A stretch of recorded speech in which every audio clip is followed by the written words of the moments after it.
अकोल्यातील डॉक्टर पंजाबराव देशमुख कृषी विद्यापीठामध्ये 39वा दीक्षांत समारंभ पार पडला।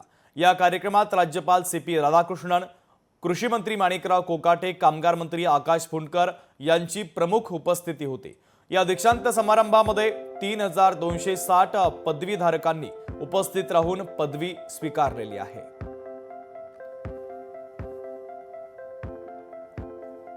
बहुत ग्रेटफुल हूँ कि इतने अच्छे एनवायरनमेंट में हमें आज डिग्री लेने का मौका मिला। किसानों के लिए डेफिनेटली जो भी हमसे हो पाएगा, जितना भी हम नए नए इन्वेंशंस इनोवेशंस कर सके कि कृषि में हेल्प हो और कॉस्ट बेनिफिशियल हो, उस हिसाब से डेफिनेटली हम कंट्रीब्यूट करने की कोशिश करेंगे जितना हमसे हो पाएगा।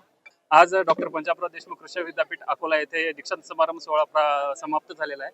यात मला PhD ही ॲग्रोनॉमी या विषयात मिळालेली आहे। भविष्यात मी माझ्या मिळालेल्या PhDचा शेतकऱ्यांसाठी जितका होईल तेवढा माझा मनापासून प्रयत्नवंत राहील अशी मी शाश्वती देतो। लोकशाही मराठी ऐका, पहा, जागरूक रहा।